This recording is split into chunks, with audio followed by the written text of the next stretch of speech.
Olá, olá, meus alunos. Eu sou o professor Stanley Costa, professor de Direito Civil, Processo Civil, aqui da LAC Concursos. Hoje nós vamos dar sequência aos nossos estudos sobre a parte geral do Código Civil. Vamos começar a trabalhar as pessoas jurídicas. Nas últimas aulas, falamos absolutamente tudo sobre as pessoas naturais. Vimos o que é personalidade, o que é capacidade de direito, o que é capacidade de fato, quando se inicia a personalidade da pessoa natural. Trabalhamos também acerca dos direitos da personalidade e sobre o fim da pessoa natural através da morte. Morte real, presumida sem decretação de ausência, presumida com decretação de ausência. E assim encerramos o estudo sobre a pessoa natural. Agora começamos a falar sobre a pessoa jurídica, à luz do Código Civil, a partir do artigo 40. Pessoa jurídica. Quando falávamos sobre a pessoa natural, conceituamos como sendo o ente dotado de estrutura biopsicológica. Exatamente. Pessoa natural é o ente jurídico dotado de estrutura biopsicológica. Estrutura ou complexidade biopsicológica. E a pessoa jurídica? O que é a pessoa jurídica? Nós temos duas formas de conceituá-la. Primeiro, como sendo o agrupamento de pessoas naturais para uma mesma finalidade. Mas nem sempre a pessoa jurídica é composta de pessoas naturais. Por isso, reconhecemos também a possibilidade de uma dotação patrimonial específica para determinado fim. Nesse contexto, aqui na sua tela, portanto, conceito de pessoa jurídica. A pessoa jurídica é o agrupamento de pessoas naturais,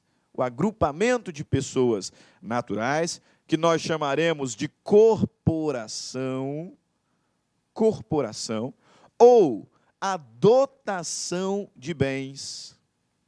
A dotação de bens chamaremos de fundação, com o objetivo de cumprir uma finalidade lícita e específica.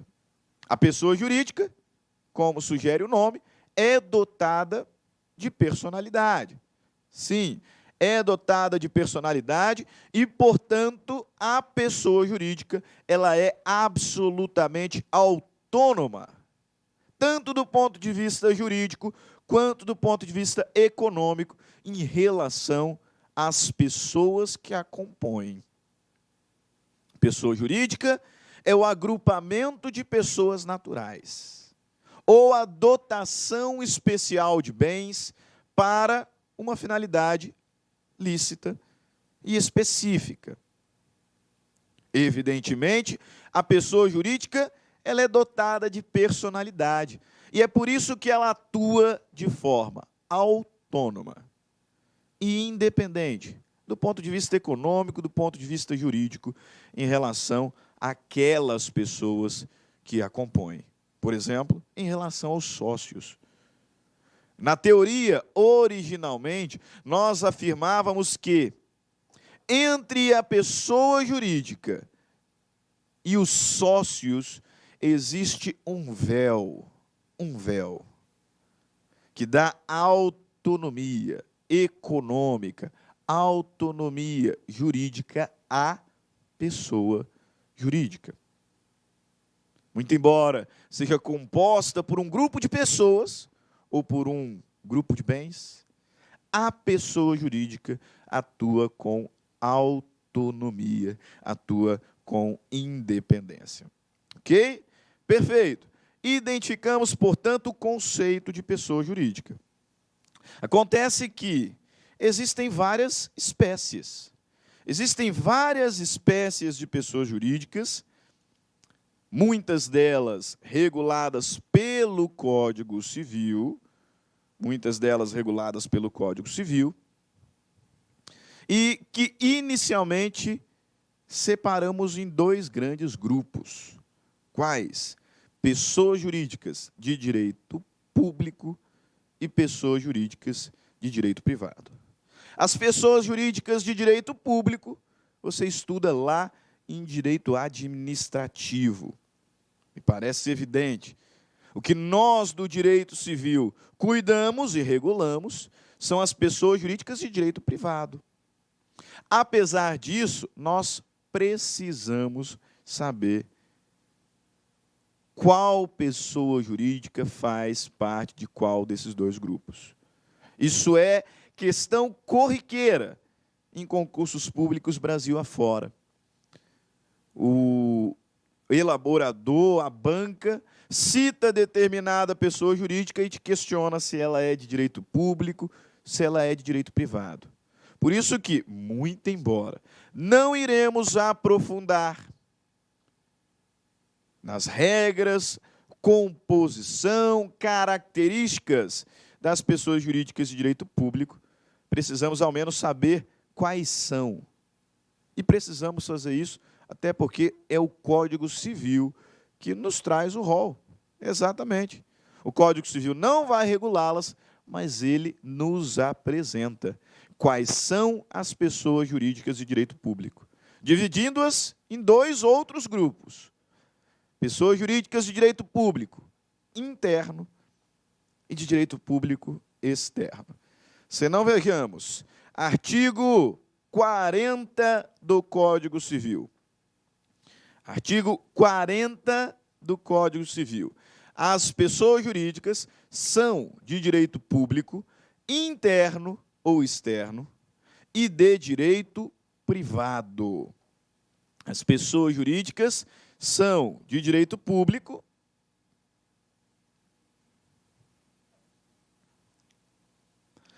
interno ou externo, interno ou externo, e de direito privado. Primeira observação importantíssima a ser feita. A pessoa jurídica pode ser de direito público ou de direito privado. E as pessoas de direito público ainda se dividem em direito público interno e direito público externo. Por isso nós seguimos. Artigo 41 do Código Civil. São pessoas jurídicas de direito público interno, primeiro. Quais são as pessoas jurídicas de direito público interno? Inciso primeiro, a União. Inciso segundo, os estados, o Distrito Federal e os territórios. Inciso terceiro, os municípios. Inciso quarto, as autarquias, inclusive as associações públicas. Inciso quinto, as demais entidades de caráter público criadas por lei. Então, nós temos aqui o rol de pessoas jurídicas de direito público interno. Como disse, nós trabalhamos e estudamos cada uma delas no âmbito do direito administrativo. Algumas aqui entes da administração direta, a administração indireta, tudo isso lá no direito administrativo. União, estados, Distrito Federal, territórios, municípios, autarquias, inclusive associações públicas e as demais entidades de caráter público criadas por lei. Ótimo, professor, show de bola. Agora, quais são as pessoas jurídicas? Também de direito público, mas de direito público externo.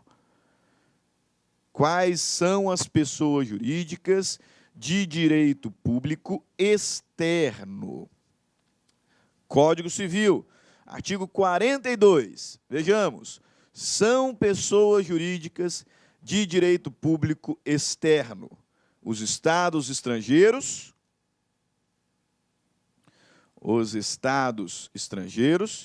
e todas as pessoas que forem regidas pelo direito internacional público. Os estados estrangeiros e todas as pessoas que forem regidas pelo direito internacional público. Ponto. É o que o Código Civil nos diz sobre as pessoas jurídicas de direito público. Apenas as identifica. Pessoas jurídicas de direito público interno, pessoas jurídicas de direito público externo. Feito isso, passamos então a falar sobre as pessoas jurídicas de direito privado. Pessoas jurídicas de direito privado. Artigo 44 do Código Civil. Pessoas jurídicas de direito privado. Antes, vamos aqui só fazer nota do artigo 43. Artigo 40 diz que as pessoas jurídicas podem ser de direito público ou de direito privado. Artigo 41, as pessoas jurídicas de direito público interno. 42, pessoa jurídica de direito público externo. E 43, antes de passarmos às pessoas jurídicas de direito privado, vejamos aqui, apenas tomemos nota aqui do conteúdo do texto legal. As pessoas jurídicas de direito público interno são civilmente responsáveis por atos dos seus agentes que nessa qualidade causem danos a terceiros, ressalvado o direito regressivo contra os causadores do dano, se houver por parte destes culpa ou dolo. O que o legislador está falando aqui é que as pessoas jurídicas de direito público interno respondem pelos danos que os seus agentes causarem. Por exemplo, se eu estiver lá no meu carro, na avenida, e um ônibus da municipal aqui bate no meu carro, ou um carro da Polícia Civil bate no meu carro, me causando dano. Eu não vou demandar o agente, o policial, o motorista do ônibus. Não. Eu vou demandar a pessoa jurídica de direito público interno. Por quê? Porque o legislador me diz que a pessoa jurídica de direito público interno responde pelos danos que os seus agentes causarem, podendo, evidentemente, depois de responder pelo dano, regredir contra esses agentes, caso eles tenham causado o dano por culpa ou dolo. Perfeito. Agora sim, artigo 44 do Código Civil. Pessoas jurídicas de direito privado. Quais são as pessoas jurídicas de direito privado, à luz do artigo 44 do Código Civil? Aqui, muito cuidado, porque tem algumas pegadinhas, hein? Muito cuidado, porque tem algumas pegadinhas que comumente os concurseiros erram em prova. Veja bem, quais são as pessoas jurídicas de direito privado? As associações, as sociedades, até aqui tudo bem, as fundações. Aqui já dá para tomar o primeiro cuidado, fazer aqui a primeira marcação. As fundações, grave isso. Fundação é pessoa jurídica de direito privado.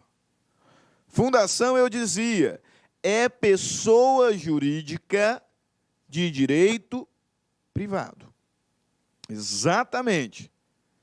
Muito embora saibamos que exista fundações públicas, vejam bem, até mesmo, muito cuidado com o que eu vou falar agora, até mesmo as fundações públicas, se de fato tiverem organização de fundação, serão pessoas jurídicas de direito privado. Acontece que, lá no direito administrativo, tem uma fundação pública entre aspas, que tem natureza de pessoa jurídica de direito público, mas que, na verdade, não é fundação, é autarquia. O que nós vamos chamar de fundação autárquica. Feito, aquela fundação de natureza pública, que é uma fundação autárquica, ou uma autarquia fundacional, é pessoa jurídica de direito público, porque tem natureza de autarquia. Tem natureza de autarquia. Se, de fato, fosse uma fundação, seria pessoa jurídica de direito privado. Está aqui? Artigo 44 do Código Civil. São pessoas jurídicas de direito privado. Inciso 3º, as fundações. As fundações. Cuidado com a fundação autárquica. Essa terá a natureza jurídica de pessoa, jurídica de direito público, porque, na verdade, é uma autarquia. Ok? Mas vamos seguir. Também vale a pena destacar, são pessoas jurídicas de direito privado. As organizações religiosas. As organizações religiosas. Ainda, os partidos políticos. Os partidos políticos. E, por fim, as empresas individuais de responsabilidade limitada. A famosa EIRELI. Chamo a atenção dos senhores com relação a esses 3 incisos aqui. Esses 3 incisos são muito cobrados em concursos públicos e, de vez em quando, alguns desavisados acabam errando. São pessoas jurídicas de direito privado. Privado. As fundações, as organizações religiosas e os partidos políticos. Beleza? Ok. Sabemos quais são as pessoas jurídicas de direito público, interno, externo. Sabemos que as pessoas jurídicas de direito público interno respondem pelos danos causados pelos seus agentes. E também sabemos quais são as pessoas jurídicas de direito público interno. Agora, artigo 45 do Código Civil. Como ocorre e quando se dá a criação da pessoa jurídica de direito privado?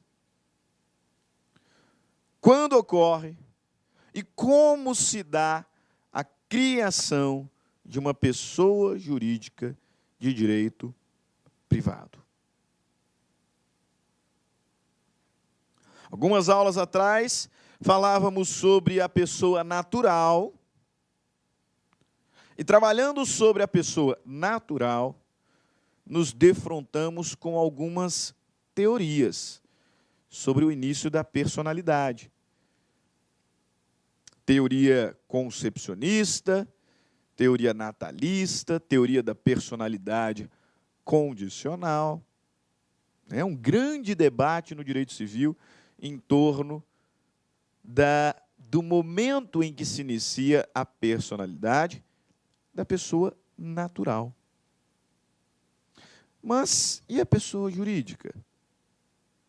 E a pessoa jurídica de direito privado, que é a que nos interessa por excelência? Em que momento é criada a pessoa jurídica de direito privado? Em que momento começa a personalidade da pessoa jurídica de direito privado? Molezinha, sem problema algum. Artigo 45, de clareza solar, nos diz que a pessoa jurídica de direito privado se inicia no momento da inscrição do seu ato constitutivo no respectivo registro. A pessoa jurídica de direito privado começa no momento da inscrição do seu ato constitutivo no respectivo registro. Por isso, nós vamos afirmar que o registro da pessoa jurídica tem natureza constitutiva.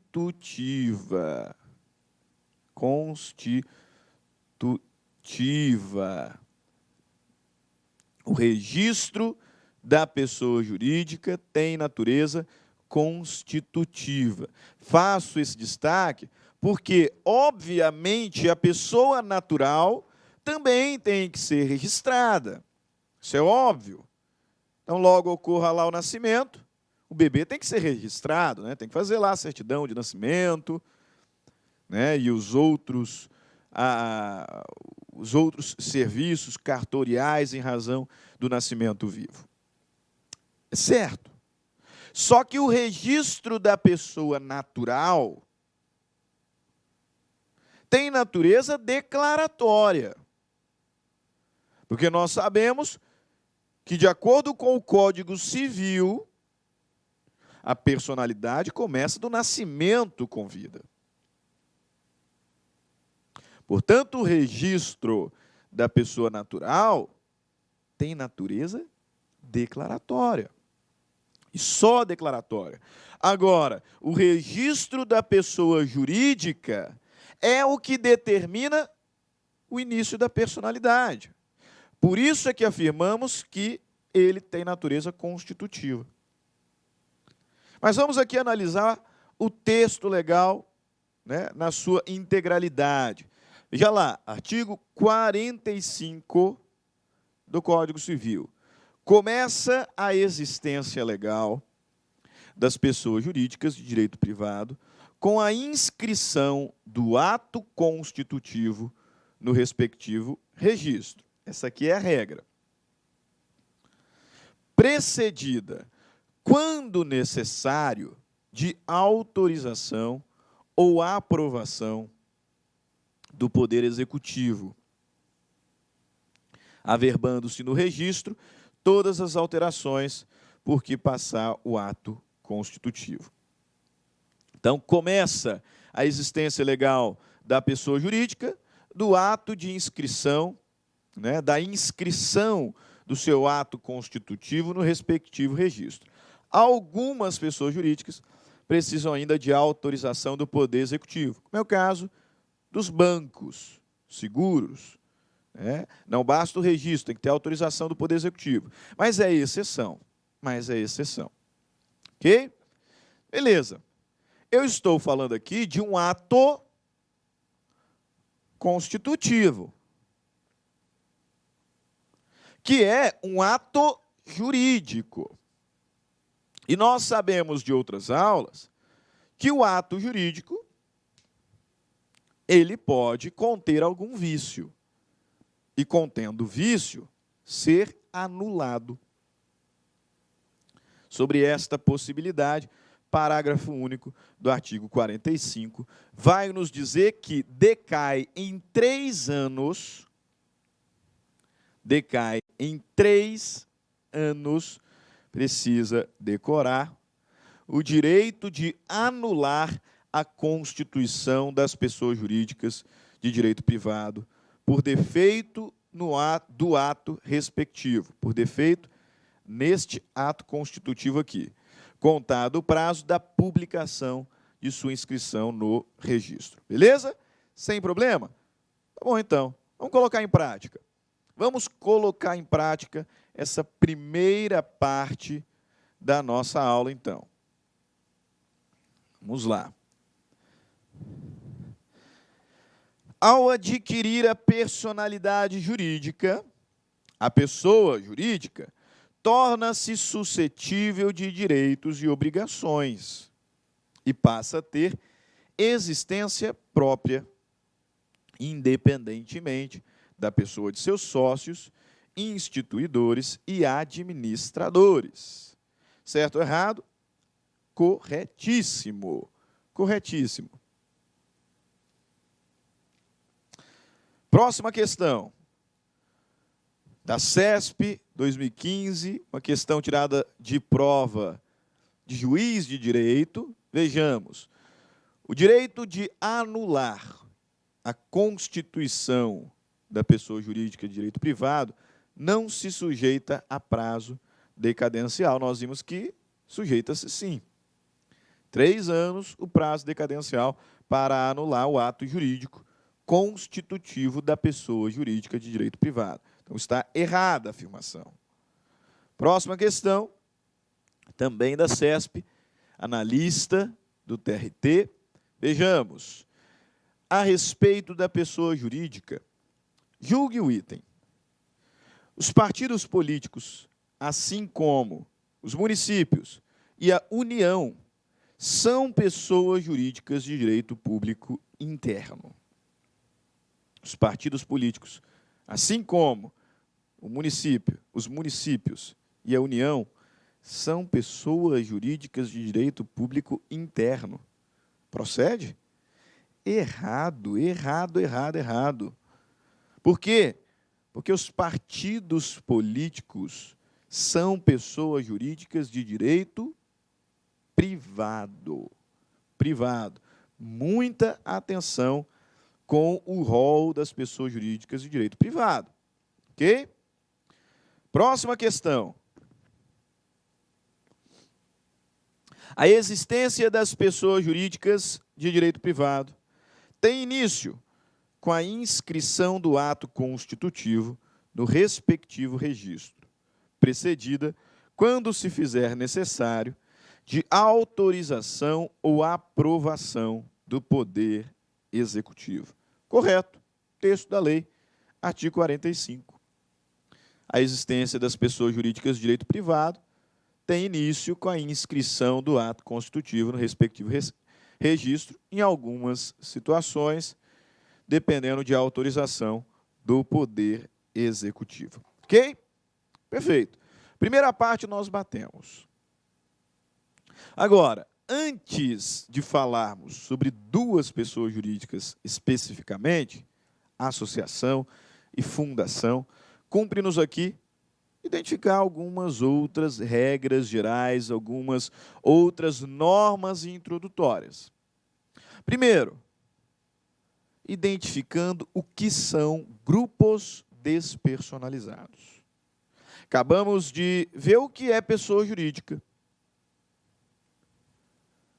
Classificamos em pessoas jurídicas de direito público, de direito privado. Falamos sobre o início da personalidade da pessoa jurídica de direito privado. Pois bem, existem nesse contexto ainda alguns chamados grupos despersonalizados ou entes despersonalizados. E me parece óbvio que esses entes não se confundem com as pessoas jurídicas. Por que me parece óbvio? Porque são entes despersonalizados. Como o nome sugere, esses entes, esses grupos de pessoas ou de bens, não têm personalidade. Não têm personalidade. Portanto, eu não posso confundi-los com as pessoas jurídicas. As pessoas jurídicas têm personalidade e atuam com autonomia, independência em relação àqueles que a compõem. Os entes despersonalizados não têm personalidade. Muito embora tais entes não sejam dotados de personalidade, são figuras com certa relevância no direito. Por isso que, apesar de não terem personalidades, esses entes são dotados de capacidade jurídica. Não têm personalidade, não são, portanto, pessoas. Mas, por determinação da lei, tais entes são dotados de capacidade para, assim, poderem realizar alguns atos jurídicos que são próprios da sua natureza. O legislador percebeu que não tinha como simplesmente fechar os olhos para tais entes. Não poderíamos, de forma alguma, considerá-los pessoas. Mas também não tem como ignorá-los. Por isso é que o legislador, muito embora confirme, não são pessoas, não são, pois, dotados de personalidade, são dotados de capacidade. Capacidade para a realização de alguns atos jurídicos que são essenciais à sua natureza. Alguns exemplos de pessoas, ou melhor, né?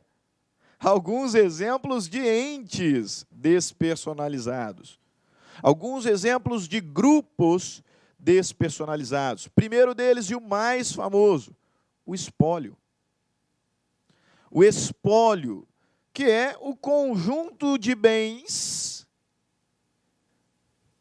do acervo hereditário.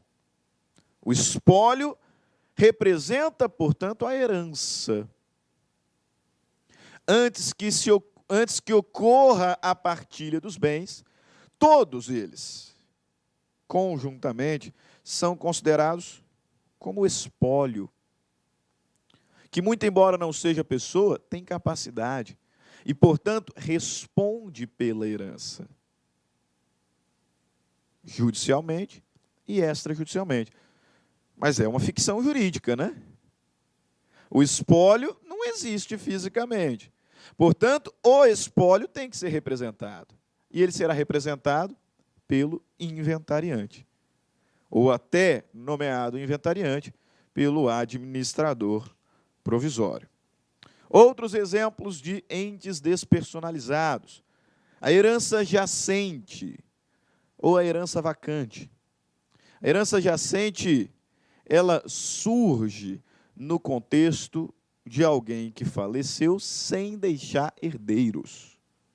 Se uma pessoa falece sem deixar herdeiros e sem deixar testamentos, o seu patrimônio será então considerado herança jacente. Por quê? Porque jaz sem dono. E depois de cumprido o procedimento estabelecido na lei, se tornará então vacante. E a propriedade dos bens do decújios será entregue então ao ente público, mais precisamente ao município. Herança jacente e herança vacante. Também um ente despersonalizado. Por quê? Porque responderá pela herança, judicialmente e extrajudicialmente. Imagina que um indivíduo faleceu sem deixar herdeiros, mas deixou credores. Quem que esses credores vão demandar? A própria herança, jacente ou vacante. Como também não existem fisicamente, serão representados por um curador. Ainda no contexto dos entes despersonalizados, a massa falida, que será representada pelo administrador judicial, e o condomínio, que será representado pelo síndico ou pelo administrador. Bem próximo aqui aos grupos despersonalizados, nós encontraremos ainda a chamada sociedade de fato. O que é uma sociedade de fato?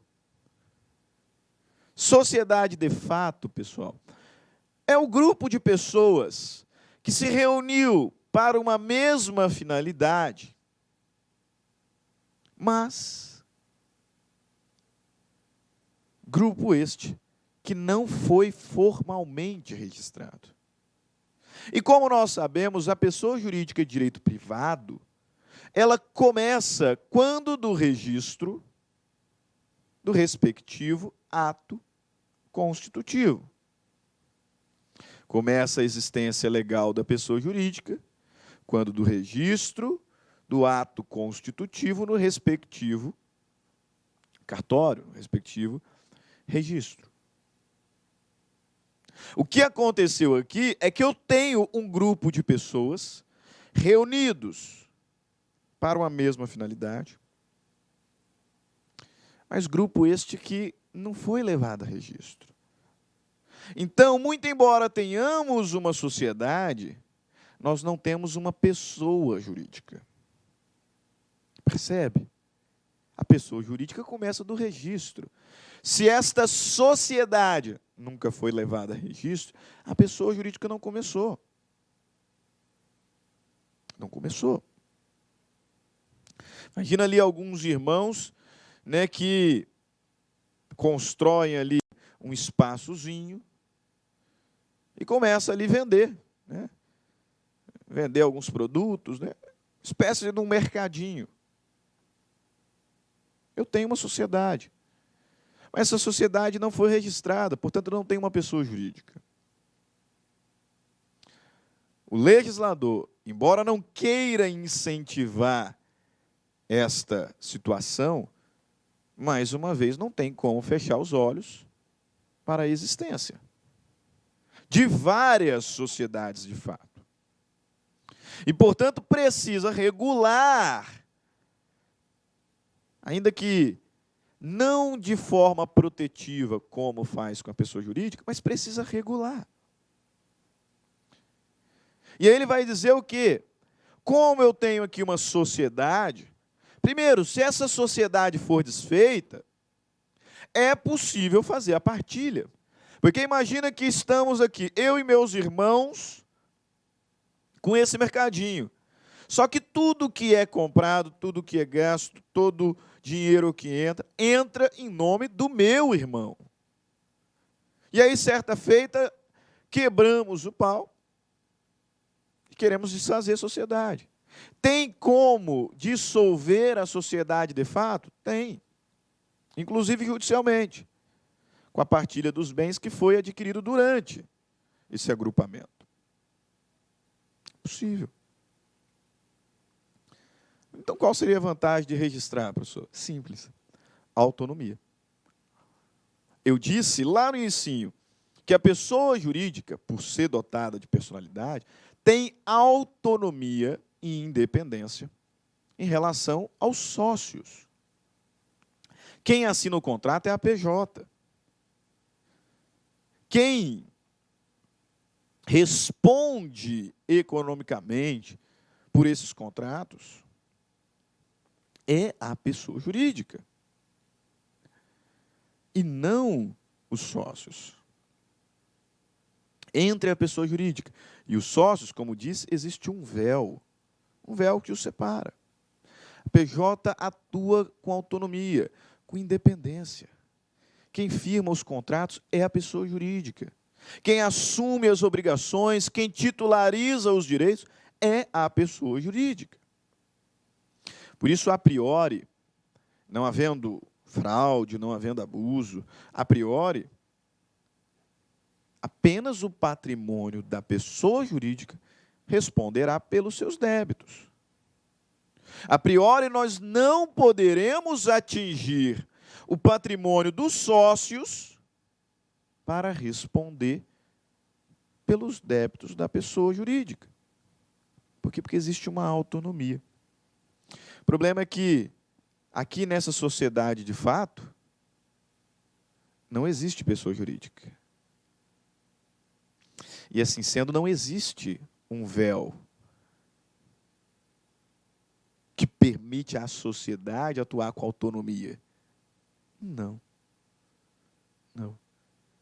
Aí mora o grande risco. O legislador vai nos dizer que os sócios na sociedade, de fato, respondem solidariamente pela inadimplência, pelos danos causados pela sociedade. Por quê? Porque não tem um véu que confere autonomia à sociedade. Ela não foi registrada, não é uma pessoa jurídica. Note aqui, artigo 990 do Código Civil. Artigo 990. Todos os sócios respondem solidária e ilimitadamente pelas obrigações sociais, excluído do benefício de ordem previsto no artigo 1024, aquele que contratou pela sociedade. Todos os sócios respondem solidária e ilimitadamente pelas obrigações sociais, excluído o benefício de ordem previsto no artigo 1024, aquele que contratou pela sociedade. Perfeito? Observaram? Ok? Sabe o que é pessoa jurídica? Sabe o que é uma pessoa jurídica de direito público? Quais são as pessoas jurídicas de direito público interno, pessoa jurídica de direito público externo? Quais são as pessoas jurídicas de direito privado? Em que momento a pessoa jurídica de direito privado é criada? Sabe o que são grupos despersonalizados? O que é uma sociedade de fato? Beleza. Então vamos caminhando para o final dessa nossa primeira aula, tratando sobre um tema muito importante, sobre a desconsideração da personalidade jurídica. Desconsideração da personalidade jurídica. Observe bem. A pessoa jurídica, ela atua com autonomia. Portanto, quando um grupo de pessoas quer fazer determinado investimento, uma determinada empreitada, sei lá, começar determinado estabelecimento comercial, ao registrar como pessoa jurídica, esse grupo de pessoas ganha segurança. Segurança para investir. Porque sabe que a pessoa jurídica vai atuar de forma autônoma. Então, a menos a priori, se não der certo a empreitada, o patrimônio particular está resguardado. A constituição da pessoa jurídica, portanto, traz segurança para os sócios. Pensando aqui numa sociedade mesmo. Traz uma segurança. Segurança de investimento. Portanto, ela é uma ótima ideia. Foi genial a criação desta ficção jurídica.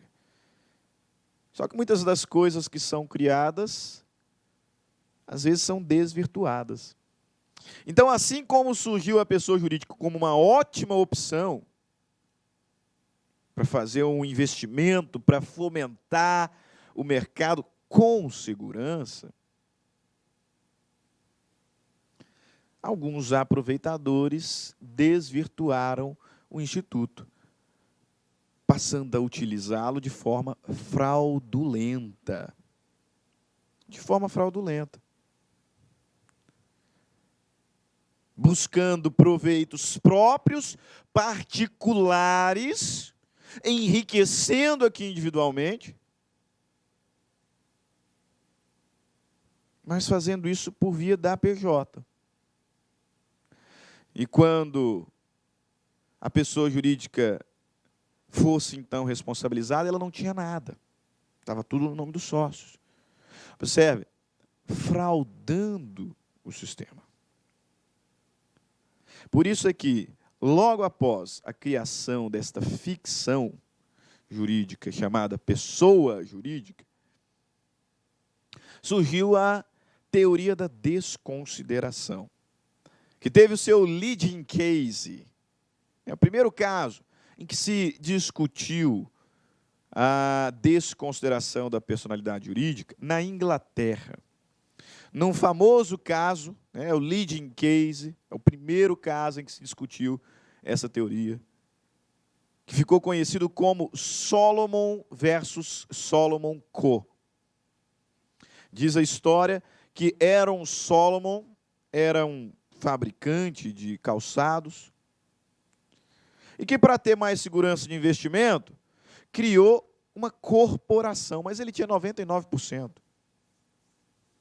Criou ali uma corporação. E atuando via corporação, de forma abusiva, contratando...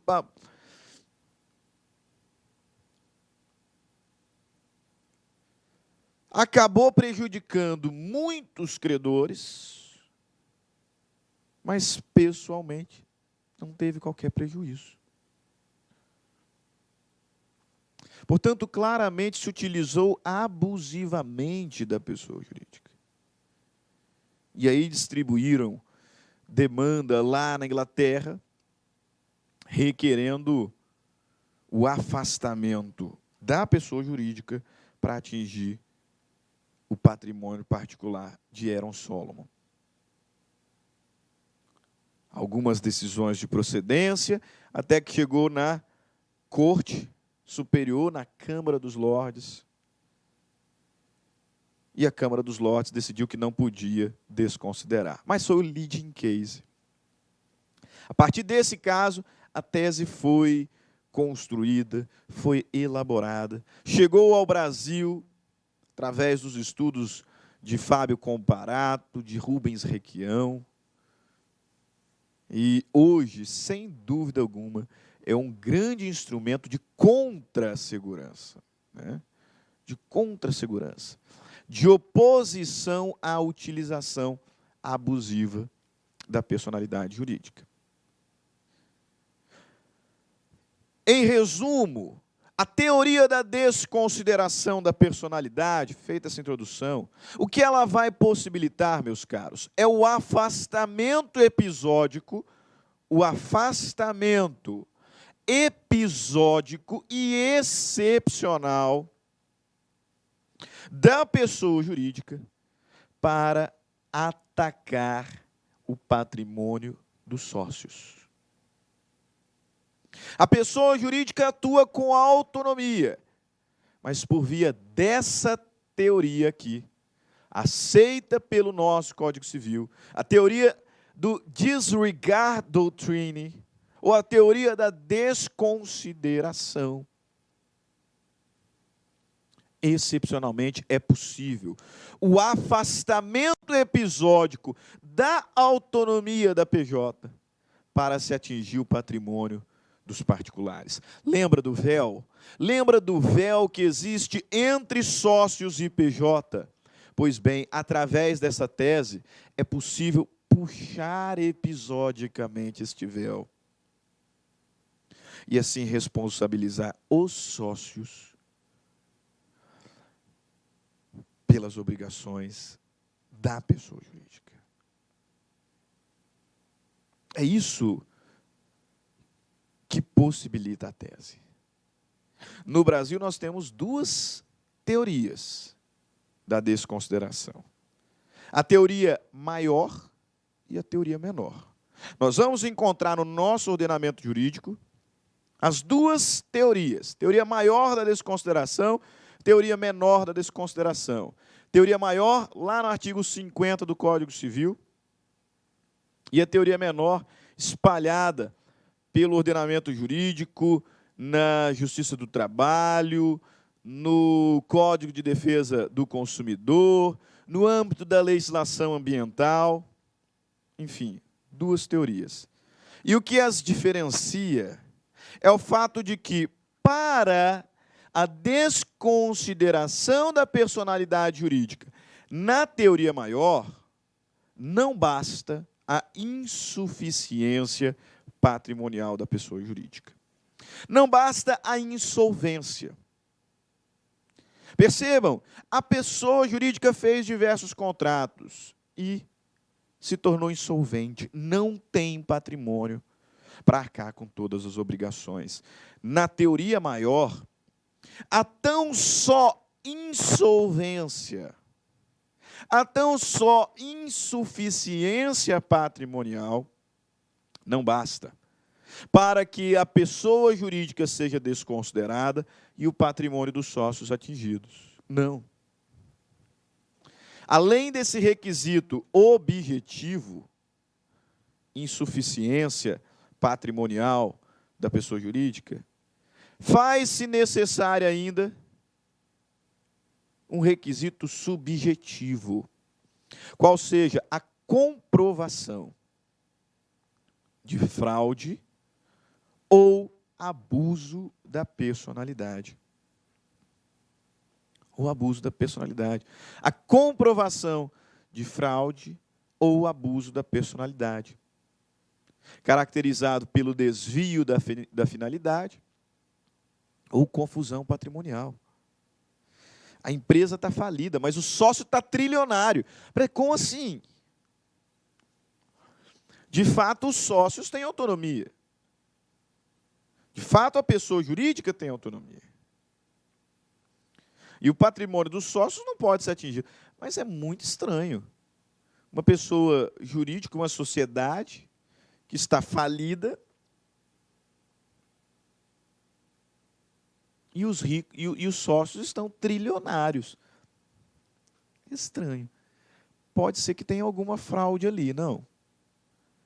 Se demonstrada essa fraude, o abuso da personalidade, o desvio da finalidade, a confusão patrimonial, aí será possível puxar o véu e responsabilizar os sócios.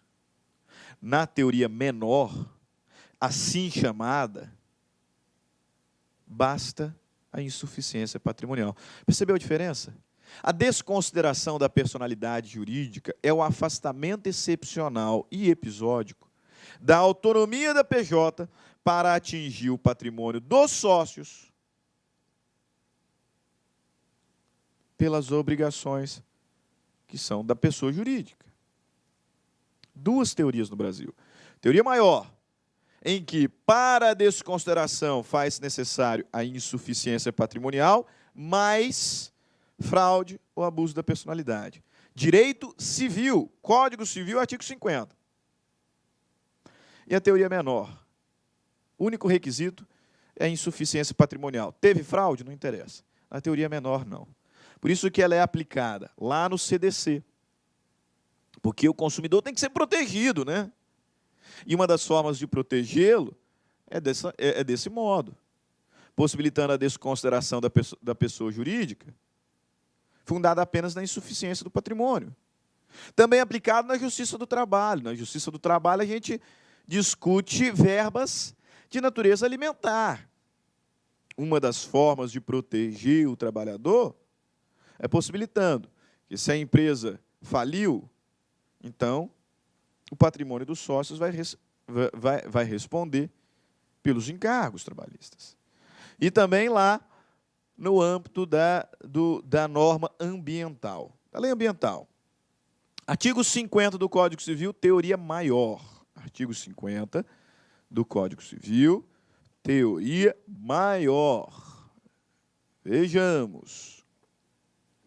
Em caso de abuso da personalidade jurídica, caracterizado pelo desvio de finalidade ou pela confusão patrimonial, pode o juiz decidir, a requerimento da parte ou do Ministério Público, quando lhe couber intervir no processo, que os efeitos de certas e determinadas relações de obrigações sejam estendidos aos bens particulares dos administradores ou sócios da pessoa jurídica. Em caso de abuso da personalidade jurídica, caracterizado pelo desvio da finalidade ou pela confusão patrimonial, pode o juiz decidir, a requerimento da parte ou do MP, quando lhe couber intervir, que os efeitos de certas e determinadas relações de obrigações sejam estendidos aos bens particulares dos administradores ou sócios da pessoa jurídica. Chama a atenção dos senhores para o fato de que o Código de Processo Civil regula o procedimento. E o Código de Processo Civil hoje possibilita a desconsideração inversa. Eu, Stanley, estou sendo demandado em determinada ação. E constatou-se que eu não tenho um centavo furado. Mas eu bato de carrão, faço viagem para fora do Brasil. Como assim eu não tenho um centavo furado? Se eu estou o tempo inteiro de carrão, viajando, uma coisa estranha, não? Eu sou sócio de uma empresa, muito bem estabelecida financeiramente. Se restar demonstrado que eu estou dilapidando os meus bens propositalmente, eu estou colocando tudo no nome da empresa. Eu não tenho nada no meu nome, porque assim eu não consigo responder. Estou agindo de forma fraudulenta. É possível a desconsideração inversa, ou seja, responsabilizar a pessoa jurídica por algumas das minhas obrigações. O CPC reconhece essa possibilidade também. Ok? E aí, concluindo o nosso primeiro bloco, segundo bloco, a gente volta resolvendo algumas questões, e aí, então, tratando sobre a associação e fundação, mas concluindo aqui essas regras gerais sobre a extinção da pessoa jurídica. Cuidado! Desconsideração não é despersonalização. A desconsideração não extingue a PJ. Não, só afasta episodicamente a sua autonomia. Aqui nós estamos falando de extinção. E a pessoa jurídica pode ser extinta de forma convencional, por acordo dos sócios, que assim como lá no início resolveram registrar a pessoa jurídica, agora querem dela desfazer. De forma convencional. Por lei, configurada ali alguma das hipóteses legais, por exemplo, morte de todos os sócios, e não cabe aqui sucessão, então, por força de lei. De forma administrativa, imagina aquelas pessoas jurídicas que dependem de autorização do Poder Executivo, e aí o Poder Executivo não dá. Então, ela é extinta de forma administrativa, ou ainda judicial. Extinta por decisão judicial. Lembra da possibilidade de anular o ato constitutivo no prazo de 3 anos? Pois é. Se isso acontecer, a pessoa jurídica será extinta por decisão judicial. Sobre a extinção da pessoa jurídica, artigo 51, rapidamente. Nos casos de dissolução da pessoa jurídica ou cassada a autorização para o seu funcionamento, ela subsistirá para os fins de liquidação até que essa se conclua. Parágrafo 1º, far-se-á no registro onde a pessoa jurídica estiver inscrita a averbação de sua dissolução. As disposições para a liquidação da sociedade aplicam-se, no que couber, às demais pessoas jurídicas de direito privado. E, por fim, encerrando a liquidação, promover-se-á o cancelamento da inscrição da pessoa jurídica. Ok? Beleza. Encerramos aqui o nosso primeiro bloco de regras gerais. Na hora que voltarmos, segundo bloco, vamos falar sobre os direitos da personalidade e a pessoa jurídica, resolver algumas questões e, então, trabalhar a associação e a fundação. Vá lá, tome o seu café, dê uma relaxada e volte com força total para continuarmos os nossos estudos. Grande abraço a todos, fiquem com Deus e até a próxima aula. Tchau, tchau. Clique lá